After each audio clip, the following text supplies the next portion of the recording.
Asociación Escéptica de Chile presenta El Poder de la Duda. Reflexiones escépticas en un mundo incierto.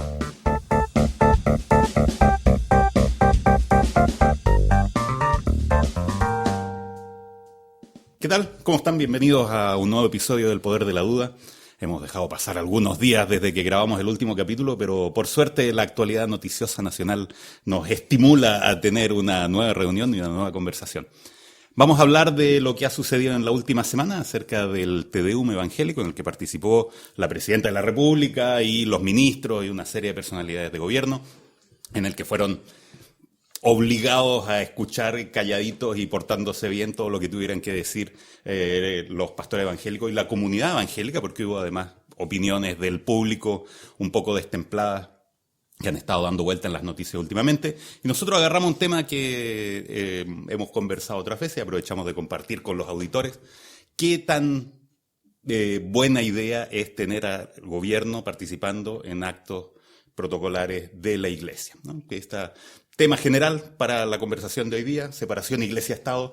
Y para eso tenemos invitados esta mañana de grabación a Pedro Stein, él es vocero de la Fundación Sociedad Atea de Chile, que estuvo en televisión debatiendo con un obispo evangélico. ¿Qué tal, Pedro? ¿Cómo estás? Hola, Daniel. Bien, y tú, muchas gracias por la invitación. Y sí, pues ahí estuve frente a frente con como era director de comunicaciones del Concilio Nacional Iglesia Evangélica. Bueno, si es por títulos, nosotros también nos invitamos un montón. ¿Cuál es el problema? Y hay varios representantes de todos los evangélicos. Y bien por estar sacando la cara por el secularismo ahí.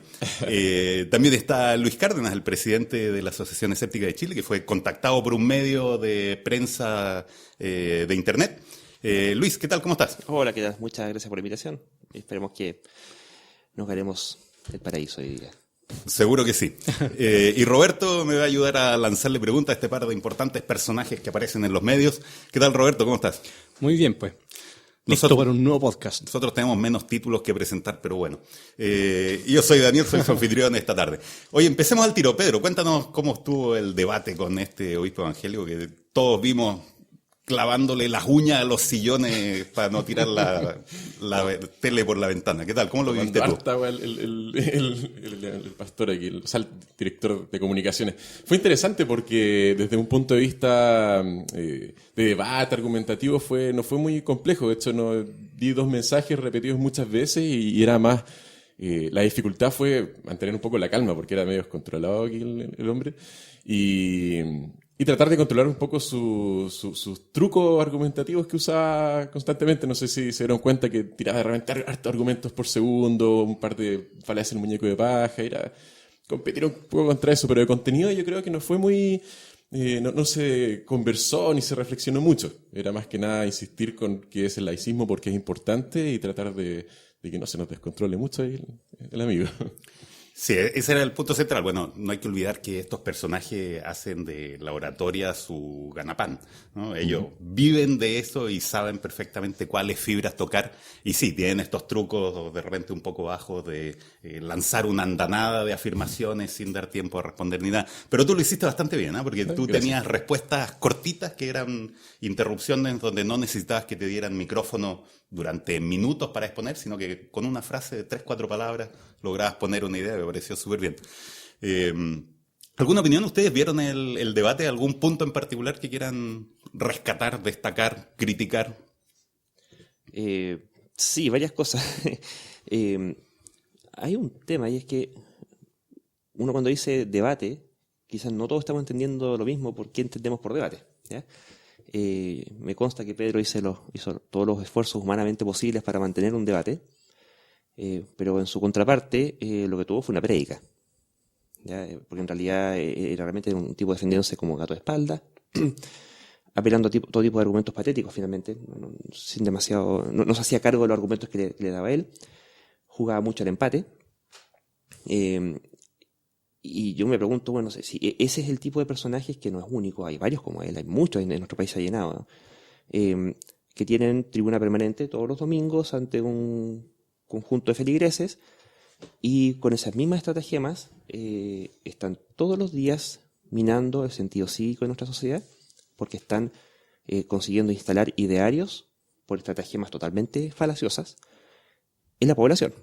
Entonces, el ver a este caballero diciendo lo que decía adelante, yo me lo imaginaba a él junto a, no sé, 2 millones o 3 millones de chilenos más detrás suyo, diciéndole aleluya por cada barbaridad que este tipo decía. O sea, para mí realmente, más allá de que haya sido televisado entre simplemente 2 personas, yo lo que veía era una hoguera y unos asadones persiguiendo brujas por la calle.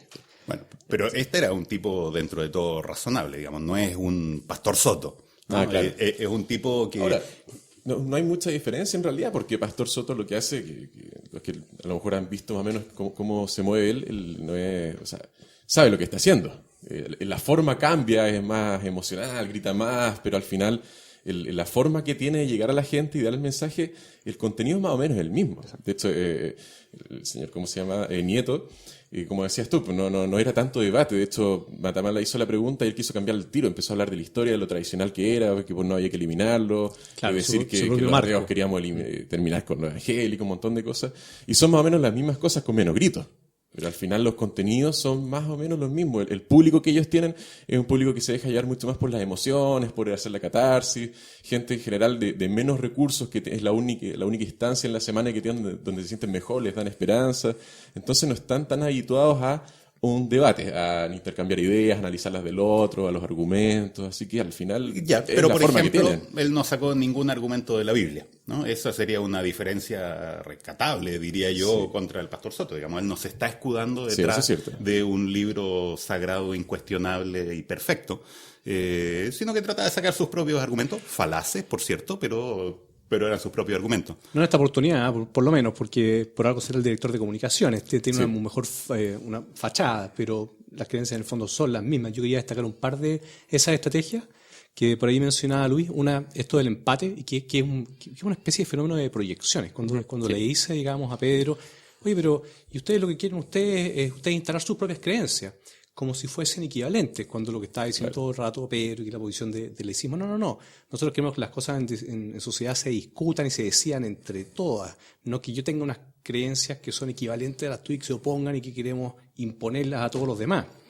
Esa es una, y yo creo que es una estrategia muy poderosa y que es importante establecer con mucha claridad esa diferencia.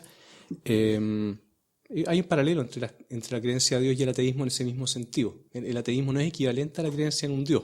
Claro, de hecho, yo comparado con el señor Nieto, como dicen varios autores, popularmente ahora tenemos la diferencia de ateísmo de un Dios de miles nomás. O sea, al final, lo que él hacía era... O sea, yo creo que él estaba hablando a su público, porque Exacto, claro. al usar la falacia del muñeco de paja, al discutir contra alguien que no existía, esta persona que quería eliminar a los evangélicos, no sé qué, hace que la gente tome cierta enemistad. De hecho, yo me fijé en las redes sociales, en Twitter por lo menos, la gran mayoría estaba criticando al señor Nieto como él hablaba, porque en Twitter generalmente la gente es un poco más moderna, digamos, no se meten los abuelitos. Y había un par de repente, uno notaba alguno que otro evangélico metiéndose, cayendo en el mismo juego. Decía, es que este marxista que llegó, estos rojos, sí, como más muñeco de paja, hablando de una persona que ya ni siquiera se acercaba a lo que yo estaba diciendo en ese momento. Esa es la otra que quería mencionar, la victimización. Saben perfectamente lo que están La victimización es muy poderosa también. Sí, pues. Acá quieren eliminarnos, quieren acabar con lo evangélico, y todo grupo, yo diría autoritario, que ha ido ganando poder en distintos momentos de la historia, religioso, político, cuando se pone más fanático, es común que emplee esta estrategia de victimizarse, es decir, acá nosotros nos quieren eliminar, Sí, pues, y hacer que, digamos, todos los adherentes empiecen con una especie como de furia de supervivencia, cuando en realidad lo que está ocurriendo es exactamente lo contrario. Unas cosas que nos preocupa con esto de evangélicos o las religiones, que se inmiscuye demasiado en el Estado y no vayamos a terminar en un extremo. Me voy a poner yo ahora a victimizar, es una teocracia, y como lo islámico, que sería Yo creo espantoso. que nos tenemos que meter en ese tema, pero en un ratito más, ¿no? ¿Cuál es la razón por la que uno debería querer defender un Estado laico y una separación del Estado y la Iglesia? Pero dejémoslo un poquito más para adelante y sigamos todavía con esta cosa sabrosa de la discusión. Hay un argumento que que a mí me pareció muy inteligente cómo lo usan y me gustaría que discutamos un poco este argumento de que la religión es útil para la sociedad, ¿no? Que tienen todos estos beneficios para la sociedad, que ellos tienen, son un cortafuego contra la drogadicción y el alcoholismo, qué sé yo, ¿no? Como las buenas obras de la religión. ¿Es buena la religión para la sociedad? Ahora, él se cayó un poco con eso a quien se haya dado cuenta de lo mismo, porque él de algún modo usó como moneda de cambio. Nosotros tenemos todas estas buenas acciones, por lo tanto, merecemos tener este capellán en la moneda para hablar directo con la presidenta, porque de ahí salió el tema. Entonces, al final pasan dos cosas. Uno, estarían usando buenas acciones como moneda de cambio, como yo te paso esto, tú dame esto otro. Y al mismo tiempo, entonces, estas buenas acciones son porque ellos realmente creen que es algo que deberían hacer porque es bueno, porque es ético, porque es moral, o porque lo necesitan hacer para poder adquirir ese privilegio que estarían comprando. Entonces, al final, es un poco espada doble filo ese argumento que él está usando, porque yo podría decir, bueno, creo que mencioné, no sé, Quaniquem o algo así. Si no es religiosa la institución, entonces los ateos también tienen instituciones como si fuera un grupo separado, digamos, que hace lo mismo sin esperar ese tipo de privilegios a cambio. Entonces, al final fue un argumento súper peligroso frente a lo que puede opinar la audiencia cuando lo ve y lo analiza. ¿Sí? Pero yo creo que es un argumento que resuena en la gente, porque en general en la sociedad todavía se sigue viendo esta equivalencia entre creyente y buena persona, ¿no? Esa equivalencia existe dando vueltas en la sociedad. Y no sabemos todavía cómo esa percepción puede cambiar de manera justificada. Por eso yo creo que ustedes me dan argumentos acerca de la bondad de la religión en la sociedad en general. ¿Te puedo contar una pequeña anécdota? Que me acordé de una anécdota que cuenta Hitchens, que la encuentro que es súper entretenida, porque en una entrevista que tiene también con un obispo o alguien que es representante de alguna religión y en algún momento trata como de acorralarlo, y le dice, a ver, pero contésteme lo siguiente, imagínense que usted va por la calle, es de noche y viene un grupo de hombres que usted no conoce y en dos situaciones distintas. Una es un grupo de gente que viene saliendo de la iglesia y otra es un grupo cualquiera de personas que usted no sabe de dónde viene. ¿Cómo se sentiría usted más seguro? Y Hitchens le da una respuesta extraordinaria. Lo que pasa es que aplica a ciertas situaciones. Le dicen, yo no necesito imaginarme eso porque yo he vivido eso. Y habla de su época como el tipo como era periodista de países en conflicto, qué sé yo, una época que estuvo en Irlanda del Norte, cuando estaban agarrados, digamos, religiosos contra los católicos del otro lado y sobre todo contra los ateos y bueno, y él decía, justamente eso es lo que me pasó esa vez, es que iba por la calle y venía un grupo que venía saliendo de la iglesia, que más parecía a mitin político lo que hacían ellos, venían furibundos y yo crucé la calle porque no quería cruzarme con ellos, porque eso podía ser realmente peligroso, por lo menos en ese lugar, en ese momento de la historia, y ahí, bueno, desarrolla el resto del argumento. Sí. Claro, además lo hace muy bien porque dice, y esto sin salirme de la letra B. No decía Belfast, Beirut, Bagdad. Estos son países donde efectivamente la mayor fuente de conflictos son religiosos, tienen raíz religiosa atrás, ¿no? Tienen muchas otras complicaciones. Eso solo para decir que al final el tema del espíritu religioso no es una garantía de que tú vayas a ser una mejor persona, una persona moral. Podría serlo, ¿por qué no? Pero además, y eso ya es otro tema que podemos discutir, no es que sea realmente necesario. Nuestra ética tiene que ver con nuestra estructura biológica, cerebral, y finalmente la sociedad que armamos tiene que ver con eso, y las religiones las construimos a partir de eso también. Entonces, bueno. Es como, a propósito de entrevistas, una que le hicieron a Penn Jillette, el mago estadounidense, muy ateo, escéptico, activista, lo que sea. Recordando el tema de que al final la moral, todos tenemos una moral, todos nos guiamos por análisis éticos más o menos similares, y al final lo que diferencia entre un religioso y un no religioso es cómo representa esta moral. Y a Ben Gillette le preguntaban, bueno, pero ustedes los ateos pueden violar, robar y matar todo lo que quieran. Y él decía, sí, efectivamente, yo mato, robo y violo todo lo que quiera. La gracia es que mis ganas de hacer eso son iguales a cero. Entonces, al final, ¿qué es mejor? Si los dos hacen buenas acciones y no hacen malas acciones, ¿es por un análisis ético, porque yo considero que no quiero hacerle daño al resto, o por miedo a un castigo, o porque así un ser mágico superior me va a premiar? Así que si al final todos tenemos la misma moral, pero con orígenes distintos, ahí la religión está un poco en desventaja en la discusión. Porque al final es por decisión propia o porque el pastor te obligó a no hacerlo. Y a lo mejor tú quieres. Tendría que provenir de un buen desarrollo de la empatía. Eso claro. Tiene que ir, todos tenemos capacidad para eso, tiene que ir en buena medida con tu crianza.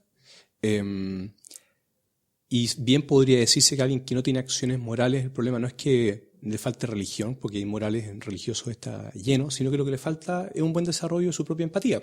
Y ya si lo hablas a nivel societal, como en términos de acuerdos, una cosa que estábamos comentando antes, de los grandes acuerdos en pos de los derechos humanos, los grandes, mayores avances en términos de bioética, lo que tú quieras, han sido acuerdos laicos y seculares, en el fondo, han sido acuerdos que tienen que ver con el humanismo, ajenos o separados de lo religioso. Claro, no han sido logrados gracias a la religión y muchas veces han sido logrados más bien a pesar de la religión. Muchas veces la religión más bien se han estado oponiendo a ese tipo de avances en equidad y en derechos individuales. Sí, y al final puede que haya buenas acciones de ese tipo de parte de la religión para un grupo, y ahí se conecta con lo del laicismo, porque desde un punto de vista laico, los análisis éticos y el sistema moral que vas desarrollando es para todos, pero para un grupo religioso siempre va a ser para un grupo y los otros van a estar aparte, aunque sea si bien sea para ayudarlos o para atacarlos. O sea, si tú separas en grupos a las personas, ya estás en una desventaja en qué tipo de conclusiones morales llegas con tu análisis ético. A ver, pero creo que estamos yéndonos por el lado de qué tan legítimo es tener una convicción moral por razonamiento propio o por convicciones religiosas, que es un escalón más arriba de lo que yo quería que discutiéramos. Se los voy a plantear como un ejercicio de pensamiento que yo le planteé a otra gente, y alguna gente ateos más furibundos se confunden un poco con la respuesta, y a mí me parece que tiene una respuesta bien simple. Supongan que ustedes caen en la cárcel por alguna razón, delito que cometieron o no cometieron, de exactamente igual, y les ofrecen la alternativa de o quedar en la sala donde están los evangélicos o con el resto de los presos en la cárcel. ¿Qué preferirían ustedes? ¿Cuál sería su elección ante esa circunstancia? ¿Alguien no elegiría quedarse con los evangélicos? O sea, yo sería sincero y diría que como moneda de cambio, como conveniencia, por recibir un beneficio, sería con los evangélicos. A lo mejor yo no estaría creyendo en ningún Dios ni nada, pero por un tema práctico lo haría. De hecho, ahí podemos caer en el ejemplo de que hay muchos presos que, como dicen los gringos, se convirtieron al cristianismo, descubrieron a Dios y de algún modo pueden en el tiempo salir antes o rehabilitarse o algo, y ahí llegamos a la pregunta, bueno, ¿lo hizo por conveniencia, porque así puede salir antes, puede integrarse mejor a la comunidad del lugar donde vive, o porque realmente tuvo una epifanía espiritual? Pero de nuevo, eso es la legitimidad. Y ya, ahí perfecto. es donde yo no O sea, me sí, quiero yo lo meter haría. todavía. Yo, obviamente elegiría con los evangélicos, uno, porque me podría mezclar bien fingiendo, o sea, si yo estoy en la cárcel voy a hacer lo posible para tener mejor bienestar, y por conveniencia. Exacto. Porque finalmente el punto no es de si la religión es absolutamente negativa y tóxica, sino que el punto por el que yo me opongo a las religiones es porque son mentiras, ¿no? Pero yo no niego su capacidad de manipular los actos de la gente. De hecho, me parece súper evidente que manipulan los actos de la gente cuando tenemos atentados terroristas, por ejemplo, ¿no? Sí. Que son por convicción religiosa. Pero yo también acepto que puedan manipular los actos de la gente hacia un lado más bondadoso. Es como no es algo que haya que negar. Es como ser abogado de Jesucristo, en este caso, no del diablo, que pueden hacer algo bueno, pero también, por ejemplo, los ejemplos que siempre ponen ellos de la rehabilitación de drogas, de crimen, etcétera, también lo hacen grupos de deportes, de baile, de conversación, municipalidad X. Al final no es propio de la religión. La religión puede hacerlo igual que cualquier otro grupo no religioso, creo yo. Exacto. Luis, ¿tú algún análisis más duro del papel de la religión en la sociedad? Bueno, es que es muy fácil, y hay que tener cuidado con lo que es el sesgo de selección, porque de que hay instancias en las cuales ocurren fenómenos que pudiéramos calificar como beneficiosos, eventualmente coligados a la religión, no significa varias cosas. No significa que la religión sea la causa necesariamente, no significa que eventualmente no se pudiera estar todavía mejor si no fuera por culpa de la religión, ¿sí? A pesar de que lo que pueden estar haciendo sea bueno. Tercero, estamos también dejando de lado todas las otras cosas malas que sí pasan debido a la religión y que no ocurrirían si no fuera por la religión, porque si vamos a hacer el empate moral y vamos a jugar a la cuenta corriente de los buenos actos de la religión, subémoslos todos, no solamente los ingresos, sino que también los egresos, ¿cierto? Y en particular, un tema cuando este pastor decía ese argumento en televisión, que sacando a relucir todas las cosas buenas que ellos hacían, oye, pero por cada uno de esos feligreses que estaba convirtiendo en las cárceles o mujeres embarazadas que estaban acogiendo, qué sé yo, cada uno de ellos era un potencial negocio que a medio andar le iba a estar diezmando el 10% de su ingreso, ¿cierto? Entonces, vaya negocio, ese tipo lo que está haciendo es comprando feligresía. Y más encima, él decía... Es una inversión, perdón. Hay una parte que mintió en algo, pero después usó un argumento que tiene cierta lógica, pero está mal. La mentira fue cuando decía que pagamos mucho más impuestos que el resto. Eso está al margen, porque hay excepciones de impuestos. Uno busca la circular del Servicio de Impuestos Internos y están todas las instrucciones. Es una mentira descarada, Es mentira. Y él decía, hemos gastado 300 millones, no sé. Ahora, son millones y millones de pesos que acumulan cobrando el diezmo a personas de bajos recursos. Exactamente. Y ellos no solamente pagan el diezmo. Hace poco conversaba con una persona que iba a un templo evangélico y le preguntaba cómo era eso, que era donde hicieron el Te Deum. Y me contaba que tenían el diezmo, que una vez al mes ponen un porcentaje de su sueldo. Cuando están en la ceremonia, dan ofrenda, o sea, dan plata 3 veces durante la ceremonia. Ahí uno podría decir, bueno, pero hay que mantener la iglesia, qué sé yo. Bueno, el aseo lo hacen las hermanas, que son un grupo de mujeres que están ahí, que lo hacen de forma voluntaria. Después hacen la once, no sé qué, la gente lleva la comida y la plata recaudada va para el templo. Entonces, decir además, nosotros hacemos buenas acciones gastando todo este dinero que obtienen de una manera que a mí me parece un poco abusiva con la gente. O sea, una de las preguntas que hacía él era, ¿y ustedes qué hacen? ¿No? Ustedes los ateos, ¿qué es lo que hacen? ¿Cuáles son sus buenas obras?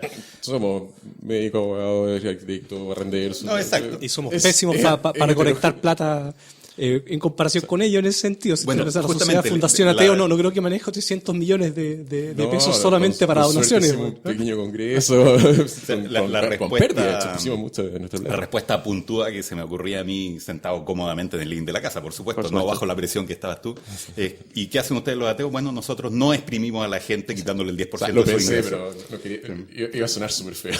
Y más aún, incluso ponemos sobre aviso a la gente para que no sea estafada por estos religiosos. O sea, algo que no se le tiene que olvidar a la gente cuando haga estos análisis es que los pastores son pastores profesionales. Exacto. Su vida está costeada por los aportes de la gente. Sí, pues esta persona me dijo, a ellos no les pagan nada. Y me empezó a explicar de dónde entraba la plata y yo le dije, bueno, pero toda esa plata que entra también le llega. Sí, en realidad le llega a él, claro. Porque tienen la idea de que no les pagan sueldo. Entonces suponen que no tienen plata. Pero toda esa plata que entra llega a alguna parte y de hecho no tienen ni siquiera impuesto a la renta. O sea, llega todo. No tienen ni siquiera la obligación de declarar lo que reciben por donaciones. O sea, incluso en el mejor ejercicio. Sí, pues es mejor que la ley de donaciones y beneficios. En el cual ellos tuvieran algún tipo de contabilidad bastante auditada. La donación, ¿cómo te aseguras tú que llegue 100% por último al proyecto, a la persona jurídica de esta iglesia y que no sea el pastor el que se lleva después de la ceremonia y se guarda unos cuantos billetes para el bolsillo, ¿cierto? Hay mecanismos, por ejemplo, como lo hacen instituciones honestas, como bomberos, por ejemplo, en contraste con los evangélicos. Ellos subcontratan servicios de recaudación de donaciones. Entonces tú tienes un ente externo, independiente de ti, que así como recauda para ti, recauda para N que quiera hacer lo mismo, y ellos entregan informes auditados de cuánta plata se está recibiendo. Entonces, de esa forma es transparente que a todos le llega esa plata y no que el voluntario que está recogiendo monedas en el semáforo se llevó las monedas para la casa. ¿Te fijas? Una transparencia que normalmente en temas, en todo lo que tenga que ver con transparencia, rendición de cuentas y coherencia moral en última instancia, normalmente las instituciones religiosas van al rezago unos cuantos siglos. Vamos a cambiar de marcha y les propongo otro tema para que hablemos ahora más de relación iglesia-estado. Una de las razones que uno pone siempre sobre la mesa para decidir que no es buena idea que el Estado se mezcle en los asuntos de las religiones es esta idea del Estado laico, la separación del poder terrenal del poder espiritual, si uno quiere. ¿Por qué es buena razón que eso sea así? ¿Quién quiere desarrollar un poco el tema? ¿Por qué un Estado laico es una buena idea en la forma de organizar la sociedad? A mí me gustaría dar un dato al margen y una idea sencilla, porque ya lo insistí bastante en el programa, que es el tema de la cancha pareja para todos, incluido las religiones, que también tengan el mismo derecho que todos nosotros y no el privilegio de la línea directa con el presidente. Acerca de eso, él usó uno de esos trucos porque él insistía con que ellos no estaban haciendo nada mal porque ellos extendían una invitación al gobierno y ellos venían. Entonces, técnicamente, ellos no están ejecutando una acción que vaya contra el laicismo, porque específicamente es el gobierno el que lo pone en su agenda oficial, una actividad oficial del gobierno asistir al Te Deum. Que tiene razón. Tiene razón técnicamente. Ahora, el Te Deum se originó con un propósito en cierta época, no es una costumbre, es una tradición que se impuso en algún momento y casualmente están aprovechándola hace muchos años y no han hecho, o sea, obviamente la van a seguir aprovechando, pero eso no quita que sea un privilegio que ellos tienen. El laicismo, yo creo que lo importante es que no hayan privilegios en un grupo por ser religioso. O sea, él decía, al capellán la moneda no le pasa un sueldo, pero tiene un espacio y tiene la opción de hablar directo con el presidente, y eso es un privilegio para un grupo de personas, no es cancha pareja. Por el solo hecho de creer algún delirio en particular. Poseidón, como Y bueno, y hay un punto que yo creo que es importante sacarlo a relucir cada vez que se pueda, porque lamentablemente en nuestro país la vocación cívica está bien por el suelo, y hay algunos hechos históricos que es interesante que la gente los conozca, porque no todos lo saben, digamos. Si bien el Te Deum católico, independiente que pueda tener simpatía o no por ello, digamos, pero efectivamente vienen desde los primerísimos tiempos, incluso desde antes de la formación del Estado.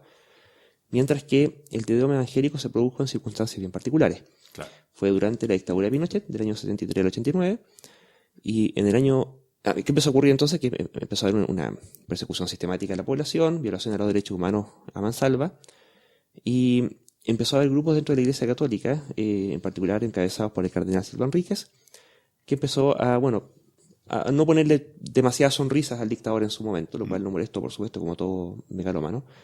Y como una forma de restarle poder a la Iglesia Católica, fue que el año 75 no asistió al católico y se convocó con los evangélicos como una forma de mostrarle a la Iglesia Católica quién es el que manda aquí, ¿cierto? Cosa que los evangélicos en su momento, y de hecho hasta el día de hoy, no han tenido ningún reparo respecto de la legitimidad de origen de esa cosa que hoy día ellos reclaman como tradicional en circunstancias que fue impuesto en la oscuridad de la democracia. Y además también lo mismo hacía Pinochet en su momento de tener mayores acercamientos con el Opus Dei. En última instancia, cuando los religiosos le fueron complicados al poder, Buscar en los márgenes. buscó en los márgenes de la religiosidad para buscar a los religiosos que le fueran funcionales al poder. Entonces, esa es la instancia de donde viene esta cosa, por qué se motiva que fuera con los evangélicos, en circunstancias que como laico no es solamente contra los evangélicos, sino que en general, contra las religiones en general, por el motivo justamente de que obedecen a intereses y agendas que atentan, lo dije en su momento, lo voy a repetir, atentan no solamente contra una cosa general y abstracta que pudiera decirse que es como la discriminación, ¿cierto? Que un grupo sea preferido políticamente respecto de otro, sino que esta gente, fíjese lo que dicen, en su agenda política ellos están contrarios, bueno, prácticamente a todo lo que significa la modernidad, ¿cierto? Matrimonio entre homosexuales, eutanasia, en su momento ley de divorcio, en su momento voto femenino, lo que fuera, siempre bajo la excusa de que esto va a acabar con la sociedad. Entonces, en circunstancias que tenemos finalmente un Congreso electo que representa a la mayoría de la población, en la cual como sociedad hemos decidido que queremos ciertas cosas, y aquí el tema puntual fue un aborto, ni más ni menos que en 3 causales modestas, dado que no teníamos nada, y ellos se oponen a eso. Y se oponen de forma, no por la típica forma que en el debate público ocurre, que uno puede ser por carta de director, por columnas, por ensayos, por declaraciones en el Congreso, sino que haciendo una afrenta contra el funcionario público. Y aquí viene la mezcla que es viciosa, ¿cierto? Porque si no hubiera Te Deum, la presidenta puede ir a la ceremonia que se le antoje, ella como persona, pero va en el ejercicio de su cargo oficial, va en el ejercicio de ser presidente de la República. Y siendo presidente de la República, y estando en un contexto en el cual lo único que le corresponde es quedarse calladita escuchando las cosas que el pastor tenga que decirle, estos pastores aprovechan la instancia, aprovechan el silencio en forma poco leal, al menos, cuando no rastrera derechamente, de ponerse a vociferarle y a predicarle en forma bastante pedante todas las cosas que a ellos no les gustan y en última instancia son política pública al representante del Poder Ejecutivo de la República. Entonces, no es cualquier cosa. Es inapropiado tratar así a la gente en general, pero si la presidenta hubiera sido quien asistiera en forma a título personal y hubiera sido tratada de esa forma, habría sido objetable, como no corresponde tratar así a nadie.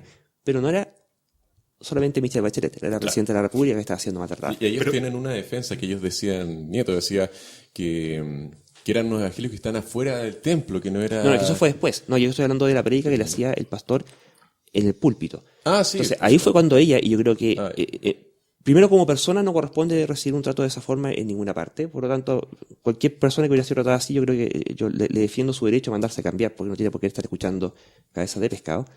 Pero además considero que el gesto político de que el representante del Poder Ejecutivo efectivamente los deje hablando solo como una forma de restarle legitimidad a esa agrupación que está promoviendo una agenda contraria a la política pública, y ella ausentarse, eso corresponde, eso es un acto político en sí, no Absolutamente. es un arrebato de la presidenta. No, por supuesto. Absolutamente. Por eso a mí me parece que tiene razón, por lo menos a medias, lo que dice el obispo con el que tú debatiste, que la responsabilidad de decidir si asiste o no al Te Deum es del Estado.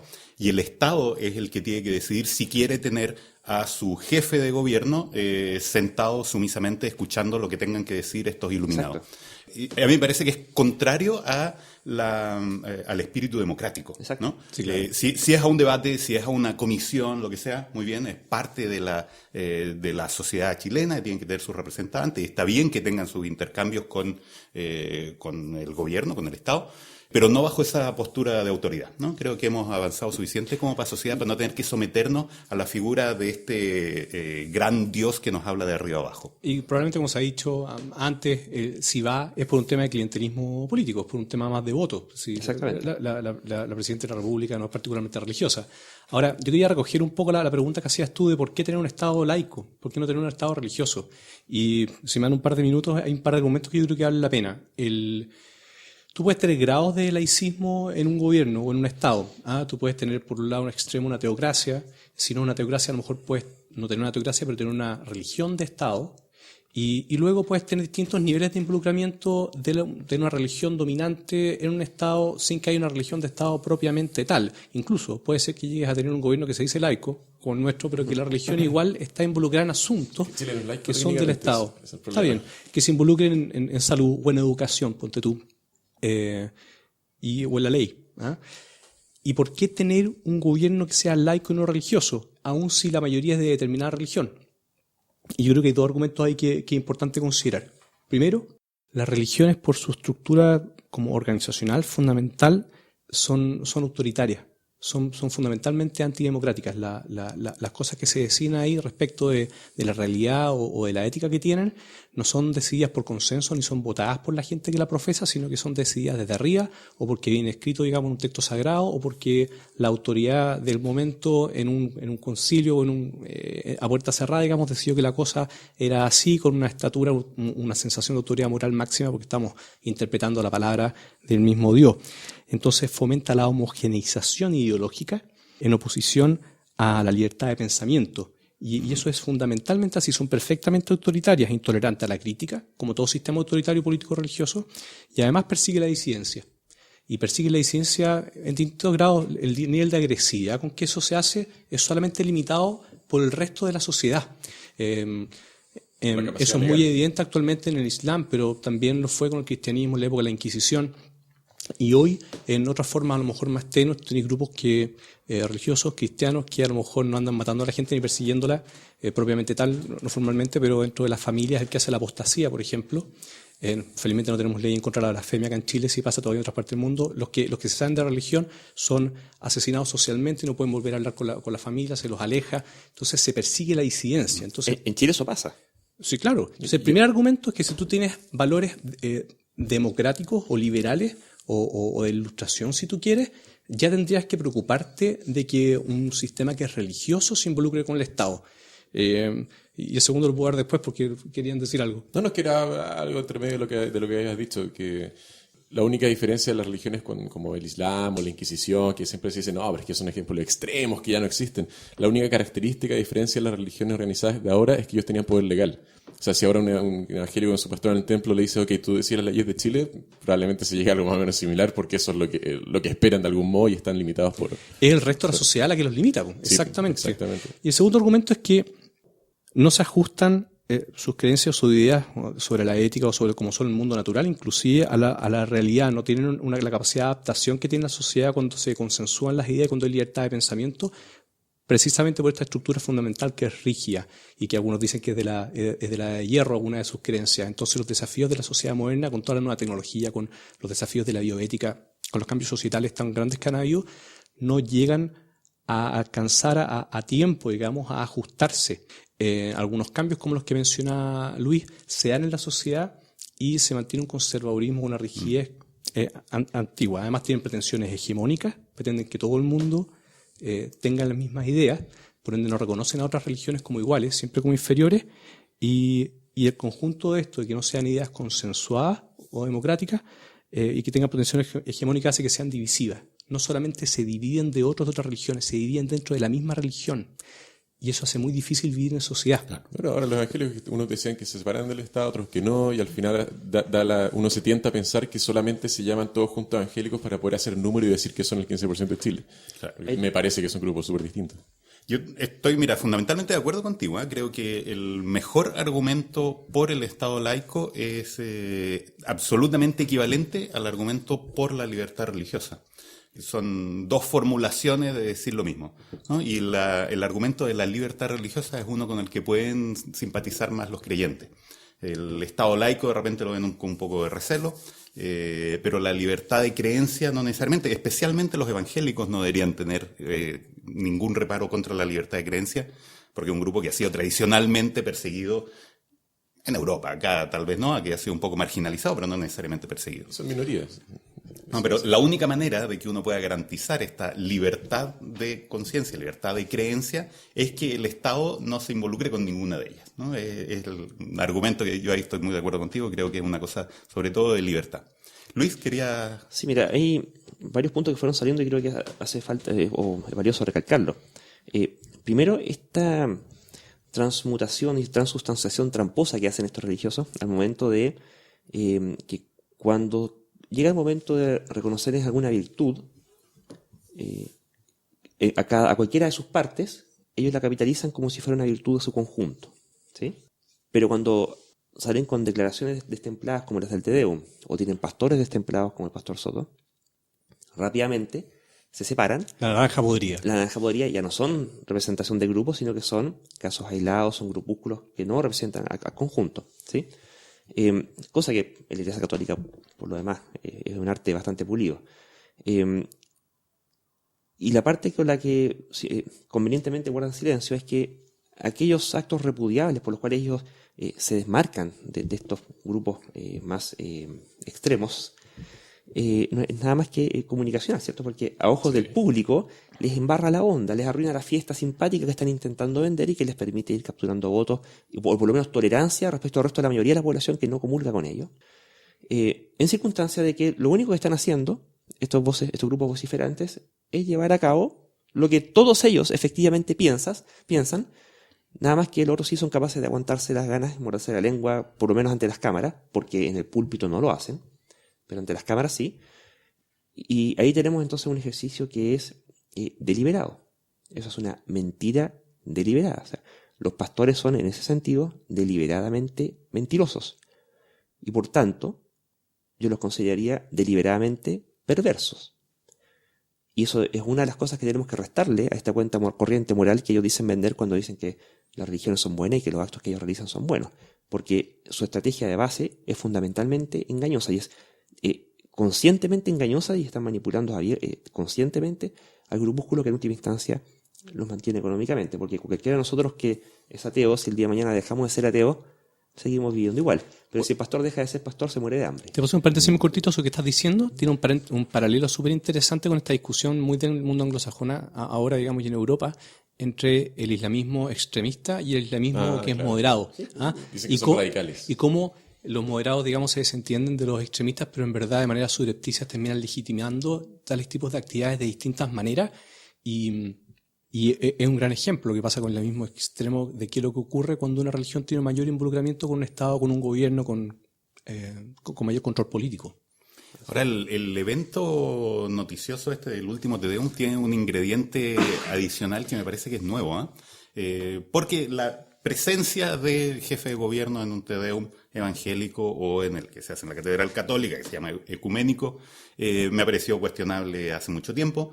Pero no recuerdo que antes haya habido un caso como este, donde derechamente existe una componente política, ¿no? Donde hay uno de los oradores del Te Deum es candidato a diputado por un partido de derecha, ¿no? Entonces hubo un componente no solo de exponer cuál es tu desacuerdo en temas, valores, qué sé yo, que ya quedamos de acuerdo en que no es muy legítimo imponerlo a una autoridad de gobierno que está sentada, calladita y sin derecho a réplica, sino que además tiene este componente de aliarse con la oposición del gobierno actual, ¿no? Que empieza a juntarse de nuevo Estado y religión de una manera que no me gusta demasiado. No, que es como los ingredientes para la tormenta perfecta, porque los evangélicos han estado subiendo sus líneas, su cantidad de feligreses, y al mismo tiempo se han dado cuenta que todos sus feligreses es muy fácil guiarlos a votar por acá, a votar por allá. Entonces cualquier político aspirante ve un grupo muy atractivo de muchísimos votos muy fáciles. Es como el caso de Parisi, que ahora cuando hace un mes atrás cambió el discurso y ahora está apoyando al evangélico, y después cuando lo cuestionaron dijo que no, etcétera. Piñera va para allá también y lo aplauden, y él es feliz, no se pronuncia con respecto a lo que pasó con el presidente de Chile, que de gusto no es la presidenta. Es como, se podría decir casi que era predecible que iba a pasar algo así. Es muy raro que políticos aspirantes a cargos importantes no tomen provecho de algo tan atractivo en cuanto a elecciones y Sí, votaciones. claro. Pero Piñera podría haber sacado, haberse quedado con la torta y con la plata de la torta. Podría haber recibido los aplausos y las ovaciones y el acuerdo tácito del público evangélico y haber salido después inmediatamente a decir que no respaldaba ese ataque a la figura de la presidencia, ¿no? Y con eso se habría quedado con todo lo Claro, pero ahí yo creo que necesita un nivel de inteligencia emocional un poco Exacto, más. me parece que le falta un poquito ahí. Hay un tema, y es que salió a relucir el asunto de los musulmanes, donde ahí el tema es explícito, pero aquí hacen exactamente lo mismo en forma entre líneas finalmente, que es el concepto de taquilla, la taquilla islámica. ¿En qué consiste esta taquilla? En el Islam está en general prohibida la mentira, pero está prohibido con un asterisco y una nota de pie de página, ¿ya? Donde dice, excepto cuando esa mentira que tú estás contando, que puede ser, por ejemplo, el renegar que tú seas musulmán siéndolo, cosa que en general está proscrita, pero excepto cuando esta mentira piadosa, esta mentira puede ser considerada beneficiosa, si es que el hecho de decir la verdad pudiera ser pernicioso para el avance del Islam. Creo que sale en Corán algo parecido. Sí, no, sí, en el Corán Hay un concepto. se llama taquilla, ese es el concepto. Entonces, en ese contexto, musulmán que sobrevive sirve para otra prédica, más vale mentir y negar, pero después... y la salvedad, ¿cuál es? Tú puedes mantener ese estado de mentira hasta que, finalmente por el equilibrio de fuerzas con la fuerza a la cual tú le estás mintiendo para no ser aplastado, hasta que tu fuerza sea superior a la otra, en cuyo momento ya no va a hacer falta seguir mintiendo. Ahí sí que ya está prohibido seguir mintiendo. Tienes que decir la verdad, pero ahora ya tienes el poder, por lo tanto puedes ejercer ese poder para ganarle a este otro que anteriormente te amenazaba. El ¿Okay? miente que algo queda. No, más que miente, o sea, hazte el tonto y cuando puedas dar el golpe mortal, dalo, ¿ya? Entonces, tenemos, para alguien que efectivamente habría que ver quiénes son los que realmente adscriben al Islam y quiénes son los que no adscriben realmente al Islam. Si tú le preguntas a alguien, ¿sí? Esto es como preguntarle la típica paradoja del mentiroso griega clásica, ¿cierto? Tú le preguntas a un mentiroso si es mentiroso. Si acaso es mentiroso, él te puede decir que sí o que no. El tema es que si te dice que sí, está diciendo la verdad, por tanto no es mentiroso. Y si te dice que no, yo no puedo creerle porque como es mentiroso, en realidad es mentiroso y me está diciendo que no. Entonces cuando tú a un islámico le preguntas, ¿tú eres realmente un radical islámico que cree a pies juntillas lo que dice el Corán? Le estás preguntando a un mentiroso finalmente. Porque este tipo si adscribe al Islam y sale perdiendo, te va a decir que no. Por lo tanto, pero mentira. Estructuralmente termina haciéndolo siempre. Con el tema de los cristianos, aquí ha pasado exactamente lo mismo. O sea, los tipos no son tontos, saben que su discurso es a contracorriente, y si se ponen a vociferarlo abiertamente desde un comienzo, van a quedar marginalizados permanentemente. Entonces, ¿qué es lo que han hecho? Se han quedado calladitos. Y siempre tienen este curso de comunicación pública, ¿cierto? Que en sus predicas dominicales, en sus parroquias locales o en sus templos, dicen lo que se les antoja, pero cuando llega el momento del Te Deum, ahí como que ponen paño frío y van gradualmente, todos los años, siempre una puntita más adelante, siempre una frasecita más adelante, siempre una pequeña novedad respecto al año anterior, hasta que llega un punto en que ahora, a mi juicio, les falló el cálculo político, se creyeron ya con los suficientes votos, con la suficiente gente, con la suficiente... y aparte también con un gobierno que, desde el punto de vista de la encuesta, está particularmente debilitado. Entonces ahora la relación ya no es de parásito-huésped, sino que ahora es de posible depredador-presa. Alcanzando masa crítica de repente. Alcanzando masa crítica, claro. Y aquí en el tema, ¿por qué esto es tan delicado? Porque intentaron tirarse a la piscina, ¿cierto? Salieron mojados, aplicaron control de daños comunicacional, no resultó mucho. Fue culpa esto de unos pocos que se exaltaron, pero no de todos. En realidad todos nosotros seguimos siendo los mismos buena onda que éramos el año anterior. Hasta el próximo año quizás conocemos todavía más. Pero en el intertanto sí van consiguiendo, y ya lo consiguieron, desde Renovación Nacional, otro partido de derecha, que apoyara a un puñado, unos 12 a 14, no me acuerdo el número exacto, de candidatos a diputados, porque exactamente estamos viendo en este momento, exactamente el mecanismo por el cual una pequeña minoría da una situación electoral de cuasi empate o de mucha incerteza, empieza a recibir los gestos y apoyos políticos de grupos, de partidos políticos y de candidatos, para conseguir sus votos y finalmente salir electos, pero como moneda de cambio, la moneda de pago es la democracia, porque con ello van a avalar sus proyectos hegemónicos contra los homosexuales, contra el aborto. Aquí tenía otro caso, todo lo que se han opuesto contra la educación sexual, en circunstancias que las cifras de infección de VIH en Chile se han disparado, ¿sí? Ahí, eso es una de las cosas que uno puede decir, esto ocurrió por culpa de la religión. ¿Sí? Y del Dr. Fay. Bueno, hay otros más, ¿sí? No es el único, pero hay un porcentaje ahí que es atribuible a ellos. Porque ese es el mecanismo por el cual el día de mañana puede aparecer, por ejemplo, una ley contra la blasfemia. Es el mecanismo por el cual el día de mañana puede aparecer alguna ley que garantiza ciertos cupos a grupetes religiosos. Y ese es el mecanismo por el cual, como hemos observado en la historia reciente, países como Afganistán, que en los 70 era un país relativamente liberal dentro del mundo islámico, pasó a ser en muy breve tiempo, aparte de los factores políticos externos, por supuesto, pero el factor religioso aquí fue catalizante, terminó transformándose en una teocracia talibán.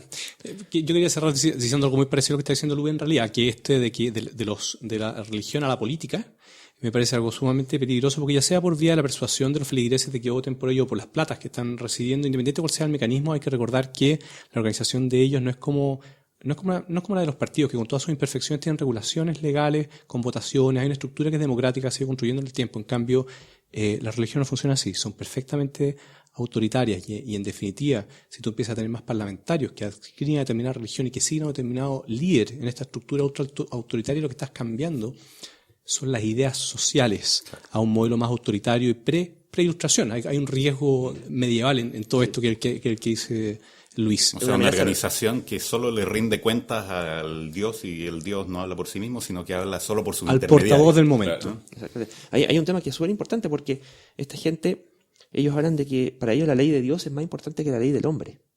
O sea, eso, cosas que para la gente que no vive cerca de este mundillo, lo ve como alguien medio alocado diciendo cosas medio estrambóticas. Pero es que ellos realmente significan lo que están diciendo. Pero hay un subtítulo, hay una traducción a eso, lo que dice el líder. Para allá voy, efectivamente. Al decir que la ley de Dios es más importante que la ley del hombre, lo que están diciendo es que la práctica es que ellos le van a hacer caso a su líder, aun cuando las leyes de la República digan lo contrario.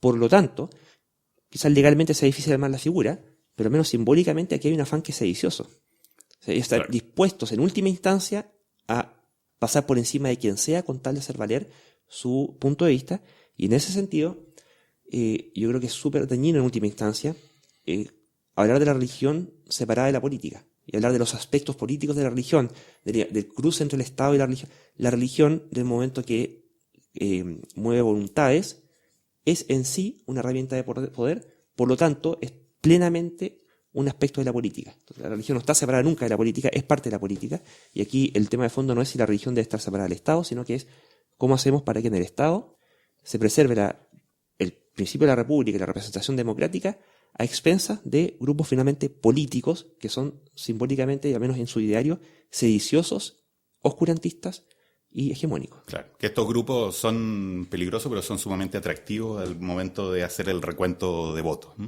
Entonces son una herramienta que todos los grupos políticos están tentados de utilizar, pero que se les puede salir de las manos, donde finalmente el perjudicado no sea el partido político que hizo uso de ellos, sino que el Estado y la organización social en su conjunto. Y toda la sociedad. ¿Algunas palabritas para cerrar? Hemos hablado un buen rato acerca de esto. Sí, yo creo que hay, aparte de los mecanismos políticos o técnicos, legales, lo que sea, también hay un rol súper importante del común de la gente, de cómo uno opina con sus amigos, en redes sociales, las cosas que conversa en la calle, donde sea, porque las religiones siempre tienen como un halo de protección social. O sea, hay cosas que no puedes decir porque, oye, respeta mi fe, por ejemplo, que es una especie de muñeco de paja a la inversa. Tú estás haciendo un ataque que no estás haciendo. Entonces es importante que la gente se interese igual un poco, por lo menos, de estos temas, sepa qué significa el laicismo, sepa cuáles son los riesgos, las posibilidades que tienen las religiones, para que cuando alguien diga, bueno, pero ¿qué importa que la presidenta vaya al Te Deum? Bueno, ahora sé por qué es importante que la presidenta de forma oficial no vaya al Te Deum. Así que yo creo que es importante, así como llamado, que la gente se interese por lo menos en lo básico de qué se trata, qué significan al menos los conceptos y por qué uno es más importante que otro. Porque la opinión del común de la gente es súper importante para el efecto final que va a tener en las decisiones al final, que es lo que hacen pequeños grupos. Cada grupo puede imaginarse la creencia religiosa que más le repela, que más rechazo le cause, e imaginarse un Estado dominado por esa creencia, claro, como para darse cuenta de la importancia del Estado laico, del laicismo y de la libertad de culto. ¿Algunas palabras más para cerrar, Roberto? El otro día hay un meme que creo que ilustra mucho de esto, una parcialidad, por supuesto, que lo encontré entretenido.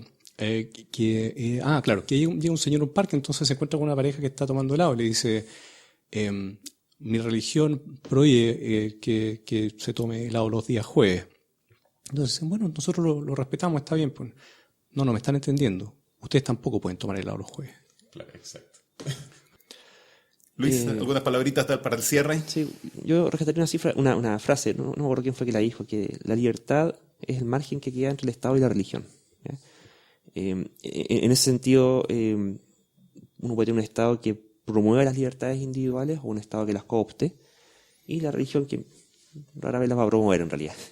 Así que cualquier persona que aprecia la libertad... Aquí lo que voy, que los miedos de la Inquisición y de las teocracias antiguas siguen plenamente vigentes por motivos plenamente fundados. Y modernas.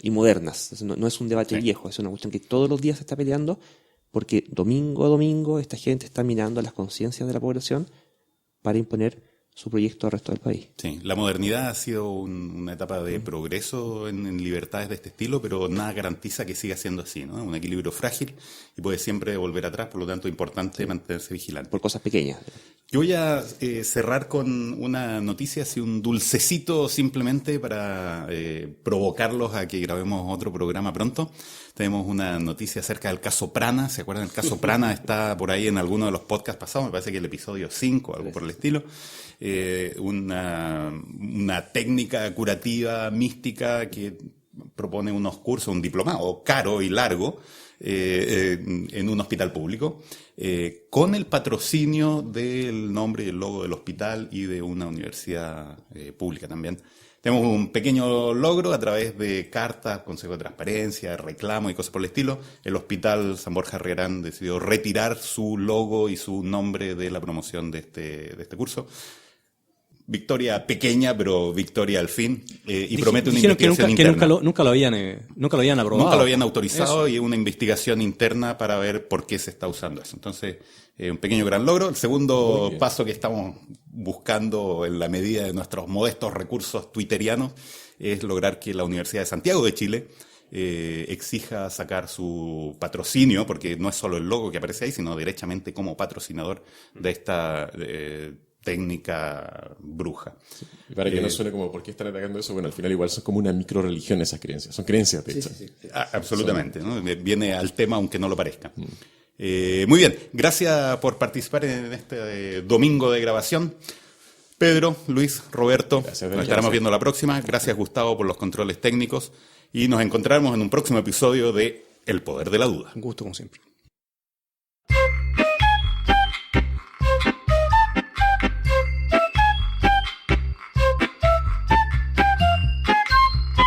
Este programa es producido por la Asociación Escéptica de Chile, AECH, organización dedicada a la promoción del pensamiento crítico, la razón y la ciencia. Puedes visitarnos en nuestro sitio web www.aech.cl y encontrarnos en las redes sociales Facebook y Twitter. La música utilizada en este programa está bajo licencia Creative Commons. Los reconocimientos a los respectivos autores se encuentran en la página de publicación de este episodio.